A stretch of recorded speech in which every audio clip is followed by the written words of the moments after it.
Olá, leitores da Bíblia, bem-vindos ao dia 276. Eu sou a Tati Camargo, do Mulheres com Fé, e juntos estamos lendo a Bíblia por completo, com apenas 15 minutos por dia e alguns minutos adicionais para o mini estudo bíblico. Hoje eu vou ler para vocês Mateus capítulo 2, vai ser só esse capítulo. Eu acredito que o áudio vai ser menor hoje, mas é esta passagem que está separada para nós compartilharmos, lermos e refletirmos. Mas antes, vou fazer uma oração com vocês.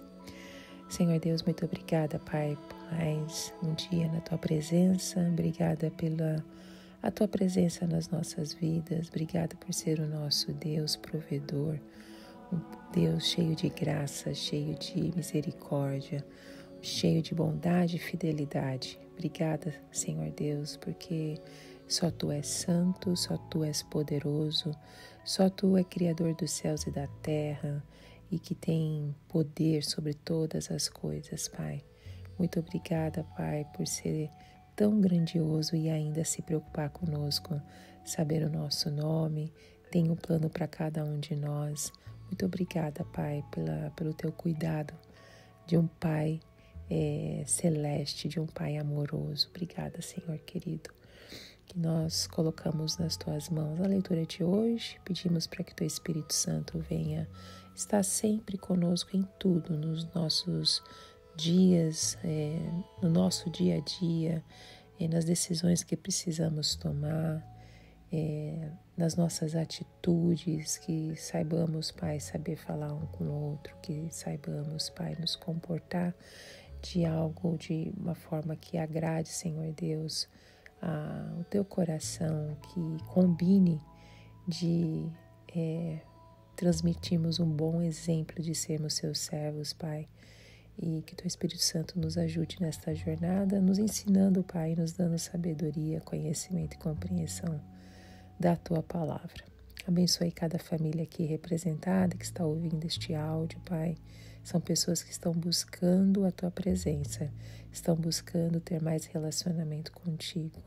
Então, Pai, peço em nome de Jesus que o Senhor esteja fortalecendo, cuidando cada uma dessas pessoas que estão participando dessa leitura bíblica, Pai. Em nome de Jesus, fale conosco, para a Tua honra e Tua glória. Amém. Mateus capítulo 2, a visita dos magos. Depois que Jesus nasceu em Belém da Judéia, nos dias do rei Herodes, magos vindo do Oriente chegaram a Jerusalém e perguntaram: onde está o recém-nascido rei dos judeus? Vimos a sua estrela no Oriente e viemos adorá-lo. Quando o rei Herodes ouviu isso, ficou perturbado, e com ele toda Jerusalém. Tendo reunido todos os chefes dos sacerdotes do povo e os mestres da lei, perguntou-lhes onde deveria nascer o Cristo, e eles responderam: em Belém da Judéia, pois assim escreveu o profeta. Mas tu, Belém da terra de Judá, de forma alguma és a menor entre as principais cidades de Judá, pois de ti virá um líder que, como pastor, conduzirá Israel, o meu povo. Então Herodes chamou os magos secretamente e informou-se com eles a respeito do tempo exato em que a estrela tinha aparecido. Enviou-os a Belém e disse: vão informar-se com exatidão sobre o menino. Logo que o encontrarem, avisem-me, para que eu também vá adorá-lo. Depois de ouvirem o rei, eles seguiram seu caminho, e a estrela que tinham visto no Oriente foi adiante deles, até que finalmente parou sobre o lugar onde estava o menino.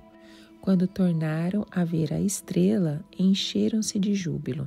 Ao entrarem na casa, viram o menino com Maria, sua mãe, e prostrando-se, o adoraram. Então abriram os seus tesouros e lhes deram presentes, ouro, incenso e mirra. E tendo sido advertidos em sonho para não voltarem a Herodes, retornaram à sua terra por outro caminho. A fuga para o Egito. Depois que partiram, um anjo do Senhor apareceu a José em sonho e lhe disse: levante-se, tome o menino e sua mãe e fuja para o Egito. Fique lá até que eu lhe diga, pois Herodes vai procurar o menino para matá-lo. Então ele se levantou, tomou o menino e sua mãe durante a noite e partiu para o Egito, onde ficou até a morte de Herodes. E assim se cumpriu o que o Senhor tinha dito pelo profeta: do Egito chamei o meu filho. Quando Herodes percebeu que havia sido enganado pelos magos, ficou furioso e ordenou que matassem todos os meninos de 2 anos para baixo, em Belém e nas proximidades, de acordo com a informação que havia obtido dos magos. Então se cumpriu o que fora dito pelo profeta Jeremias. Ouviu-se uma voz em Ramá, choro e grande lamentação. É Raquel que chora por seus filhos e recusa ser consolada, porque já não existem. A volta para Israel. Depois que Herodes morreu, um anjo do Senhor apareceu em sonho a José no Egito e disse: levante-se, tome o menino e a sua mãe e vá para a terra de Israel, pois estão mortos os que procuravam tirar a vida do menino. Ele se levantou, tomou o menino e sua mãe e foi para a terra de Israel. Mas, ao ouvir que Arquelau estava reinando na Judéia, em lugar de seu pai Herodes, teve medo de ir lá. Tendo sido avisado em sonho, retirou-se para a região da Galiléia e foi viver numa cidade chamada Nazaré. Assim cumpriu-se o que fora dito pelos profetas: ele será chamado Nazareno. Amém. O capítulo 2 de Mateus dá sequência ao anúncio do nascimento de Jesus, agora revelando como esse evento mexeu com o cenário político e espiritual da época. Estamos no reinado de Herodes, conhecido como Herodes o Grande, governante cruel e paranoico, colocado no trono pelos romanos. Ele não era judeu, mas idumeu, o que já causava desconfiança e desprezo entre o povo. Os idumeus também podem ser chamados de edomitas, nós vimos muito isso lá no Antigo Testamento. É natural de uma região da Palestina, tá? Só para não ficar perdida esta palavra. Então, toda vez que você ouvir a palavra idumeu, que é onde que Herodes nasceu, também você pode associar com Edom ou vindo de edomitas. E só para vocês lembrarem, os edomitas, eles são retratados na Bíblia, principalmente aqueles que estão comigo desde lá do Antigo Testamento, eles eram oponentes do povo de Israel. E eles eram hostis com o povo de Israel, com os israelitas. Bom, mas voltando aqui para o Novo Testamento, esse é o pano de fundo histórico em que o rei prometido nasce em Belém, uma vila pequena, mas cheia de significado profético. Jesus chega ao mundo num contexto de tensão, ameaças e expectativas messiânicas, conforme já vimos também no início do Evangelho em Mateus capítulo 1. Mateus, ele destaca o controle da soberania de Deus. Mesmo em meio à oposição política e religiosa, o plano divino segue seu curso. As promessas do Antigo Testamento começam a se cumprir com precisão. Quem que eram os magos e por que eles buscaram a Jesus? Os magos, eles eram estudiosos dos astros, provavelmente vindos da região da Pérsia ou Babilônia. Eles não eram reis, nem sabemos se eram apenas 3, como diz a tradição popular. Essa ideia surgiu por causa dos 3 presentes mencionados: ouro, incenso e mirra. O mais impressionante é que esses homens estrangeiros discerniram que algo grandioso estava acontecendo em Israel e vieram buscar o rei com um objetivo claro: adorá-lo. Isso aponta desde já para o alcance universal da salvação em Jesus, algo que se confirma em Mateus 28, versículo 19, quando Cristo envia seus discípulos a todas as nações. Porque Herodes e Jerusalém ficaram alarmados. A notícia do nascimento de um rei dos judeus deixa Herodes inquieto. Sendo um governante inseguro e cruel, qualquer ameaça ao seu trono era intolerável. Mas o espanto não foi só dele. Toda Jerusalém também se alarmou. Mateus mostra como o nascimento de Jesus dividiu as pessoas. Uns buscaram adorá-lo, outros o rejeitaram ou ficaram indiferentes, algo que continua até hoje. Os mestres da lei e sacerdotes consultados por Herodes sabiam exatamente onde o Messias nasceria, Belém, conforme a profecia que lemos lá no Antigo Testamento, em Miqueias capítulo 5, versículo 2. Essa cidade onde Davi nasceu, agora abrigaria o nascimento do rei prometido, o bom pastor de Israel, como o próprio Jesus se descreve depois em João capítulo 10, versículo 11. O curioso é que, apesar de conhecerem as Escrituras, esses líderes não demonstram interesse em ir até Belém. Sabiam, mas não buscaram. Isso revela que o mero conhecimento bíblico sem fé e ação não transforma o coração. Qual que era o verdadeiro plano de Herodes? Herodes age com falsidade. Secretamente, ele investiga os magos sobre o tempo do aparecimento da estrela e os envia a Belém, dizendo que também deseja adorar o menino. Mas, na verdade, o objetivo dele era eliminar qualquer concorrência ao trono. Aqui vemos o contraste entre o coração dos magos e o de Herodes. Enquanto uns buscam adorar, o outro planeja destruir.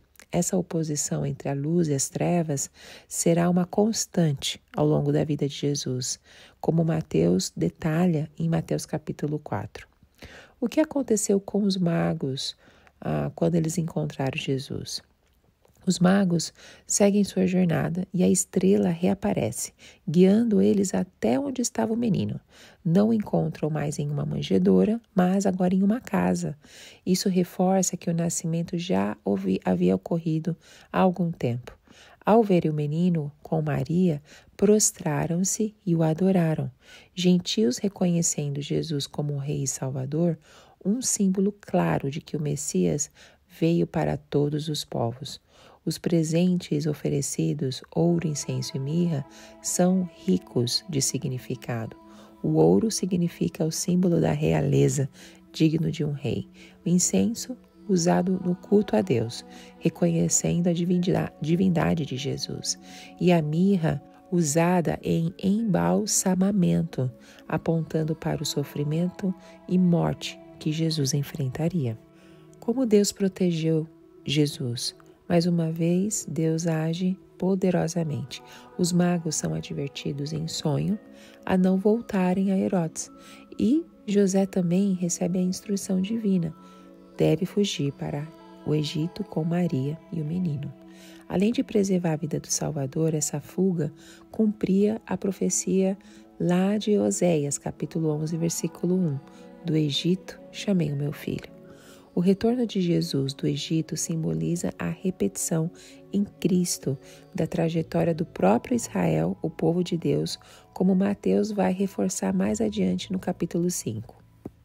Herodes, ao perceber que foi enganado, ele fica furioso e manda matar todos os meninos de até 2 anos em Belém e arredores. Embora não haja registros históricos fora dos evangelhos sobre esse episódio, ele se encaixa perfeitamente no perfil cruel de Herodes, conhecido por assassinar parentes e opositores políticos sem hesitar. Mateus vê nesse episódio o cumprimento de Jeremias capítulo 31, versículo 15, onde Raquel chora pelos filhos perdidos. Esse lamento, originalmente ligado ao exílio babilônico, ganha aqui uma dimensão mais profunda, o sofrimento causado pelo ódio ao Messias. Com a morte de Herodes, José recebe uma nova orientação para retornar, mas teme o governo de Arquelau, o filho de Herodes, lá na Judéia. Guiado novamente por Deus, ele muda para Nazaré, na Galileia. Mateus interpreta isso como cumprimento profético, ainda que não exista uma citação literal no Antigo dizendo ele será chamado Nazareno. O sentido aqui é teológico. Nazaré era uma cidade desprezada e o Messias seria alguém rejeitado e menosprezado, como Isaías 53 descreve. Bom, terminamos por aqui essa explicação de Mateus 2 e o que nós podemos aprender é que Deus governa a história. Nenhuma ação humana, nem mesmo a crueldade de um Herodes pode impedir os planos de Deus. Segundo, a fé exige ação. Os magos viajaram quilômetros para adorar. Os líderes de Jerusalém sabiam onde o Messias estava, mas eles não foram. Então, conhecer a Bíblia sem compromisso com Jesus não transforma ninguém. Terceiro, a verdadeira adoração envolve entrega. Os magos ofertaram o melhor. Isso nos desafia a avaliar se estamos oferecendo o nosso tempo, os nossos recursos, os nossos corações ao Senhor. Quarto, seguir a Jesus envolve risco e oposição. Desde o nascimento, o Salvador foi rejeitado, ameaçado e desprezado. Isso não mudou. Ser cristão hoje também exige coragem. E por fim, a história de Mateus 2 nos lembra que Deus cuida dos seus. José, Maria e Jesus não estavam sozinhos e nem nós estamos. Mesmo nos momentos de perigo, o Senhor dirige os passos daqueles que confiam nele, como o próprio Jesus promete lá em Mateus 28, versículo 20. Mateus é muito mais do que um relato natalino. A gente sempre escuta esses textos que estamos lendo no Novo Testamento, de Lucas, Mateus, na época de Natal. Mas é muito mais do que isso, porque é uma afirmação muito poderosa. O rei nasceu, as promessas se cumprem. Deus governa a história e nada pode frustrar seus planos. Como os magos, eu quero buscar Jesus com alegria. Como José, eu também quero obedecer, mesmo quando eu não entendo tudo. E como Maria, eu quero confiar no cuidado de Deus, sabendo que Ele sempre cumpre a sua palavra. Amém? Que Deus abençoe a sua vida grandemente e eu te espero no próximo áudio. Tchau, tchau.